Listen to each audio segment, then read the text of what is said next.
Arbitration ट्रिब्युनलान Goa सरकाराक Reliance इन्फ्रास्ट्रक्चराक तांचे वापरिल्ले विजेचे बिलिंगाचे 292 कोटी फारीक करचे म्हूण ऑर्द दिल्ली। आर्बिट्रेशन ट्रिब्युनलाचे हे ऑर्दीक गोंय सरकारान आर्बिट्रेशन अपीलेट ऑथॉरिटी मुखार आव्हान दिल्लें। तो अर्ज ऑथॉरिटीन भायर मारलो। ट्रिब्युनलान गोंय सरकाराक 15 एप्रिल 2018 मेरेन 292 कोटी रुपया रिलायन्स इन्फ्राक फारीक करात म्हूण सांगिल्लें।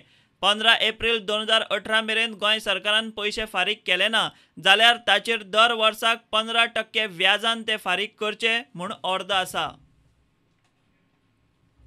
अपीलेट ऑथॉरिटीन गोंय सरकाराची मागणी भायर मारिल्ल्यान गोंय सरकार आयचे तारखेन रिलायन्साक 359.54 कोटी रुपया देणे। हे ऑर्दीक उंचेल्या कोर्टात आव्हान दिवंक तिका स्थगिती दिवची म्हूण अपीलेट ऑथॉरिटी मुखार गोंय सरकारान रोखडोच केल्लो अर्ज ऑथॉरिटीन मानून घेतलो। अपीलेट ऑथॉरिटीन आपले ऑर्दीक 6 सप्तकांची स्थगिती दिल्या। गोंय सरकाराकूच वीज पुरवण करपाक म्हूण सांकवाळे रिलायन्स साळगांवकार पावर लिमिटेडा खाला मुखेल कंपनी रिलायन्स इन्फ्रास्ट्रक्चरान प्लांट घाल्लो।